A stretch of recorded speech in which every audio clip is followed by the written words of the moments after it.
Reporting on the games you love by people who love to game. The MMO Reporter Network.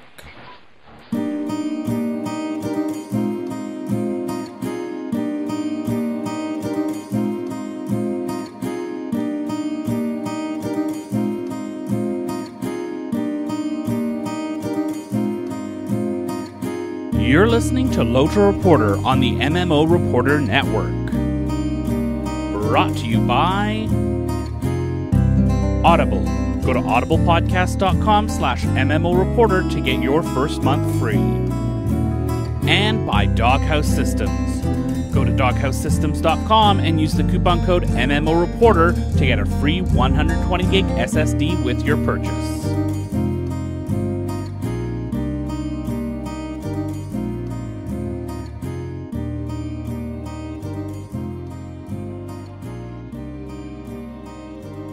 Hello everyone, and welcome to another episode of LOTRO Reporter. This is episode 320.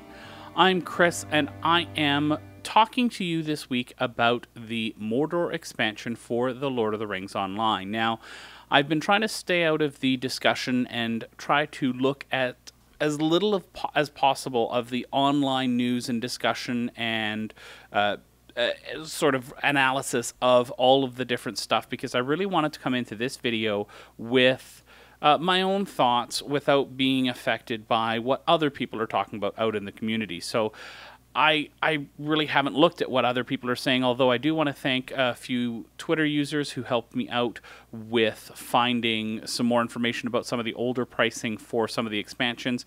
And the emails that I have gotten in, I've skimmed a few of them and just tried to, again, reply to them once I've gotten this video out. So there is a lot of discussion about the Mordor expansion and the pricing.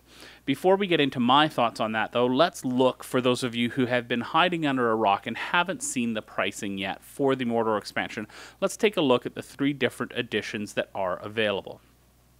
First of all, we have the Standard Edition, which includes the Mordor expansion, all the quests, all the content there, including the new instance cluster with Raid that's going to be coming later on after the launch of the expansion, as well as Aria of the Valar, a level boost to Mordor.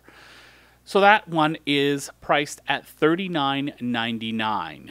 The Collector's Edition, which is, we'll talk about the price in a second for that one, includes all of the stuff that we have in the Standard Edition, including the level boost, the High Elf race, another character slot, some exclusive Alliance cosmetics. Now, Alliances are going to be the endgame mechanic coming with this expansion, so you get some exclusive cosmetics for the different Alliances, and the title Walked into Mordor, as well as an exclusive Alliance mount. Finally, we have the Ultimate Fan Bundle. I've noticed that they no longer call this the Legendary Bundle. This is now the Ultimate Fan Bundle. And this is all the stuff that we talked about, including the exclusive Alliance mount, the title, etc. But you now also get some exclusive Mordor cosmetics. You get a Mordor mount, as well as the Alliance mount. Another title, you get Walked into Mordor and the Ultimate. Equipable XP accelerators for all characters, exclusive housing teleport for all characters, 3 relics for all characters, 2 essence reclamation scrolls for all characters, 10 extra shared storage slots, and a code for a month of VIP. Now, of course, that code for VIP access does come with 500 points, because VIP access gets you 500 points per month. That one is $129.99 US for us Canadians. That's going to be even more expensive, and the euro pricing across all of these is similar as far as the US dollar amount goes. So I wanted to talk about, first of all, the Standard Edition. $39.99 is what Standing Stone Games, before that Turbine, has gone with their basic package for the last little while. The last few expansions that we've come out, the Standard Edition has had a price of $40, and that's pretty normal. Now, one thing that was common across all the packages in the past was the XP boost item, as well as all of the content and for some of the package for pre-ordering as well, you got some Turbine points. With this one, I think the biggest concern that I have with the standard edition is the exclusion of the High Elf race from that package. I am firm believer in the fact that when you pay for the basics of the expansion, you should get all of the content that comes with it. And to me, that High Elf race is a part of that. And that's kind of a big deal. It was a big part of the promotional push. A big part of what they were talking about was coming with Mordor. And while they may feel that it's okay to only include it in the upper 2 tiers of the packages that are available, I think it's a mistake, and a pretty big one, not to include it in the basic package. Yes, they do want to have something to get people into those upper packages, but it shouldn't be part of the content. There shouldn't be some of the stuff that you can do locked behind that race. Now, the High Elf race doesn't give you any specific quests or anything like that other than the starter zone, but I have a problem with that not being in the standard edition. That should be included there. And I don't have any problem with the content of any of the other editions as well. The content itself is tiered nicely. I think there's more stuff in the other ones. As you go up to the collector's edition and as you go up to the ultimate fan bundle as well. Now I'm going to talk about the ultimate fan bundle in a minute. The collector's edition has increased in price to $80. I'm really, that seems really high for me to get the race, the character slot, and the cosmetics and a title and amount. Yeah, that's probably what it would cost in the store, but this is an expansion. This is a chance for them to bundle some stuff in there with some of the higher tiers, and I just don't find that the price is a great fit for what you get. I think there should be some points included in that middle bundle, as well as the XP accelerator should be in all the bundles, in my humble opinion. But other than that, the content there, it's a tier up. Yep, I've got that. There is a ton of content for the Ultimate Fan Bundle. And before I start talking about the content, I do want to talk about the title. In the past, the top tier has been called the Legendary, and we have that sort of nomenclature in the game itself, in that we have legendary weapons, etc. Now, I think that the increase in the price to $130 really precipitated the need to have this different change. This is the Ultimate Fan Bundle. You want all the cosmetics, you want all the stuff that you can get.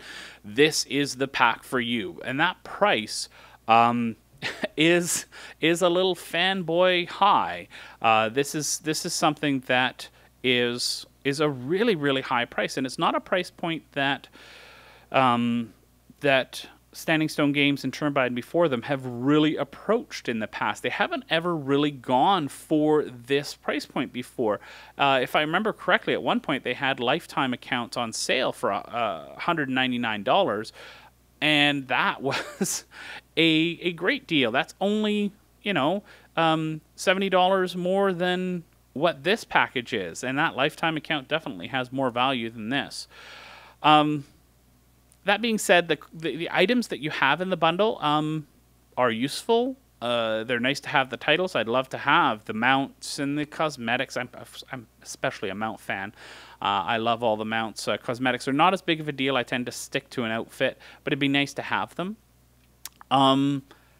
But yeah, that's a really, really high price point. I want to mention as well a kind of a link here, and kind of a thought maybe that I don't know whether or not others have discussed. Again, I've been trying to keep sort of myself out of the discussion.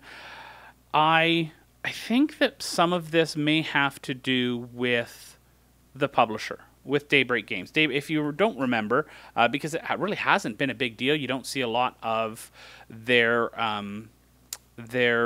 branding anywhere on the Lord of the Rings online sites, but Daybreak Game is the publisher, and it is oftentimes the publisher's decision as to what the pricing is for content. So whereas in the past Warner Brothers would have taken care of that for Turbine, or maybe Turbine sort of had their own thing to do, this is now a Daybreak. This may be a Daybreak Games decision, and it may be their marketing team that decides that, and their publishing team.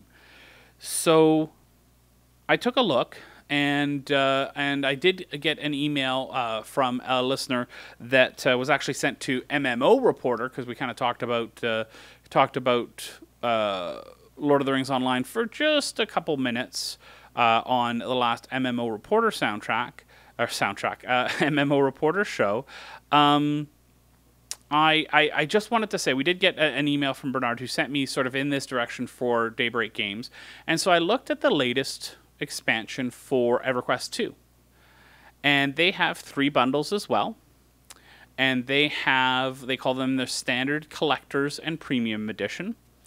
They have the $34.99 Standard Edition, which comes with a character boost, some gear, and some slots, and then the Collector's Edition, which comes with a whole bunch more stuff, in-game stuff, and then they have the Premium Edition, which comes with a ton of stuff.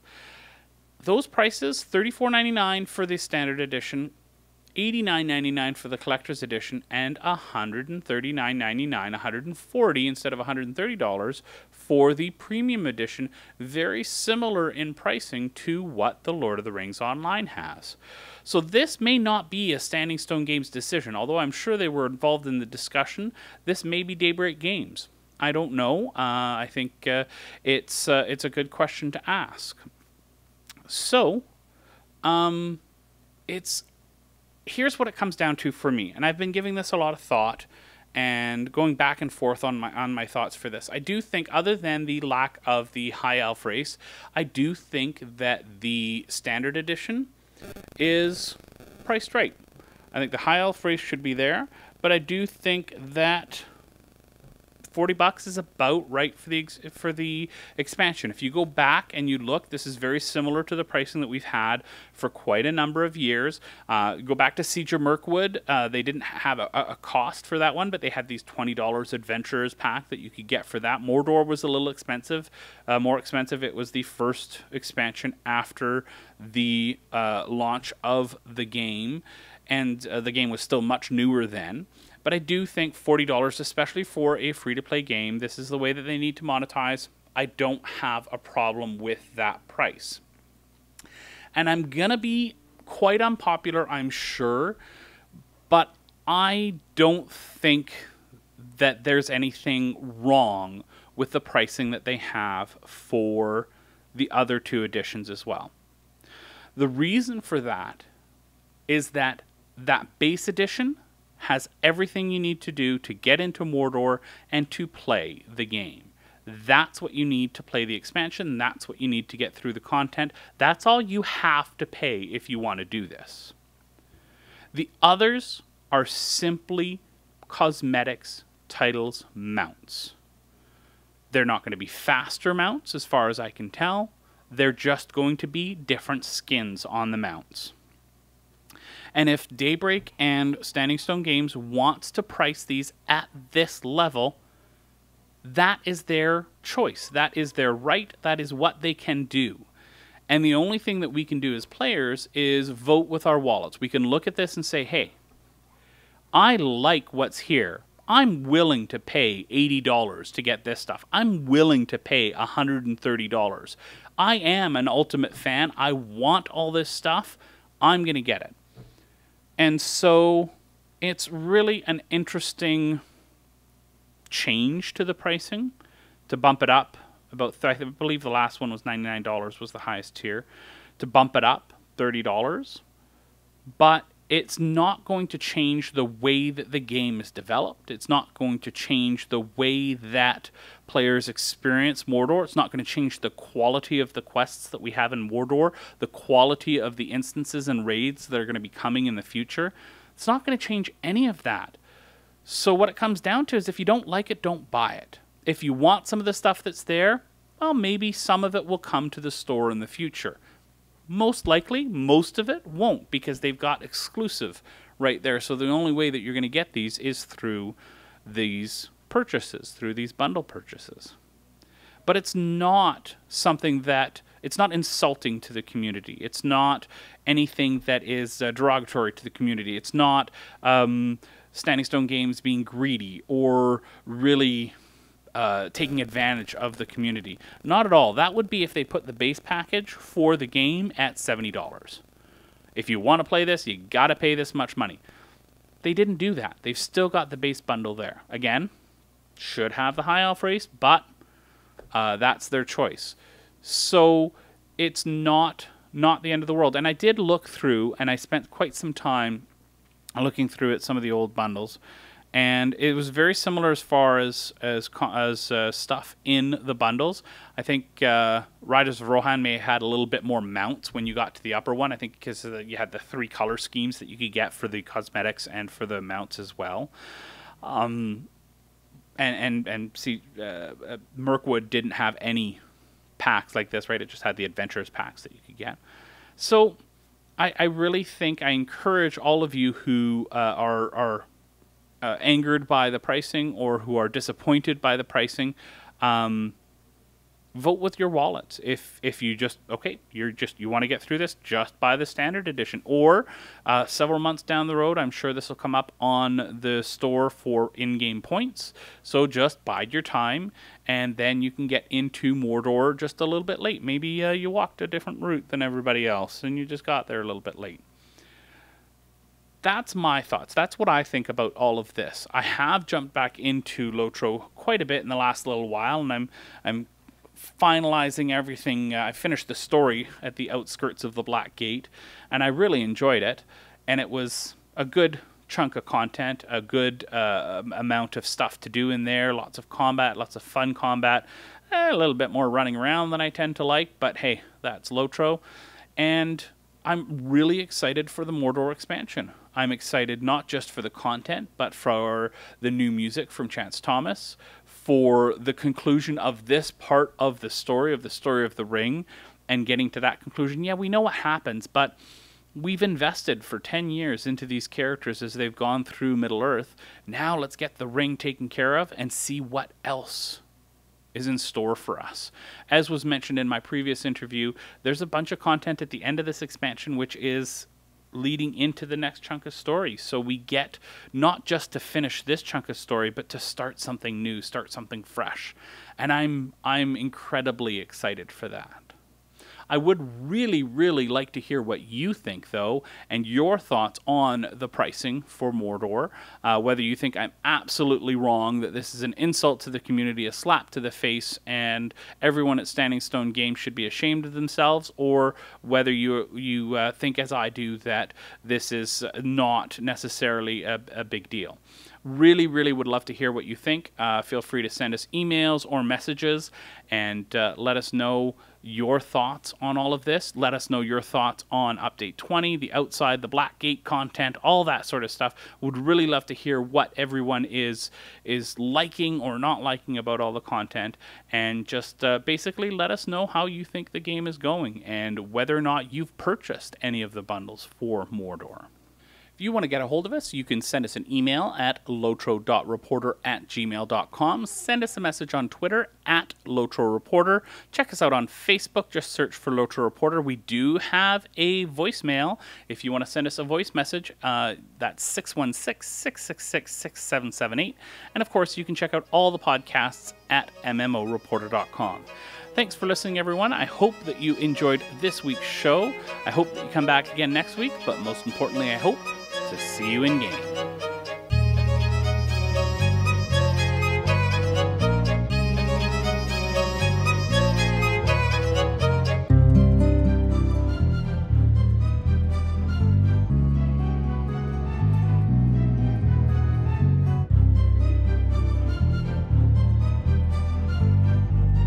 Thanks for watching the video, everybody. Don't forget to check out all the other podcasts at MMOReporter.com or by clicking on any of the links here. And please check out our Patreon campaign at patreon.com/MMOReporter. Thanks, everyone, and see you in game.